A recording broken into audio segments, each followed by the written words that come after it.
Welcome to our channel. Today we how to activate Memcached with managed cloud deployments, beginner guide step by step clearly. To activate Memcached with managed cloud deployments, start by logging into your cloud service provider's dashboard. Locate the section for managing your cloud database or caching services. Select the option for caching solutions from the menu. Choose Memcached from the list of available caching options.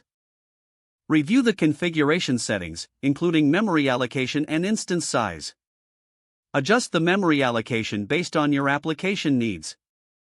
Select the appropriate region or availability zone for optimal performance. Configure any network settings, such as VPC or security group settings, to ensure accessibility. Once all settings are reviewed, proceed to create the Memcached instance. Wait for the instance to be provisioned, which may take a few minutes. After provisioning, note down the Memcached server's IP address. Connect to your application environment by accessing your codebase. Install a Memcached client library according to your programming language. Configure your application to utilize the Memcached instance by adding the server's IP address. Set up caching strategies within your application and specify cache expiration times. Run your application and monitor performance to ensure that Memcached is working effectively. Utilize logging and performance metrics to track cache hits and misses. Review and refine your caching strategy based on the performance data collected.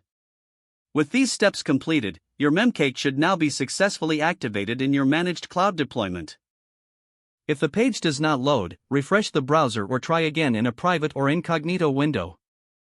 Make sure you are using the correct email address, then retype it carefully to avoid small typos. If your password is not accepted, use the reset option and create a new strong password you can remember. Check your spam folder for verification or security emails, then complete any requested confirmation steps.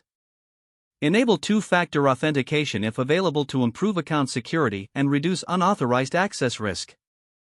After signing in, review your profile details so your contact information and settings are accurate and current.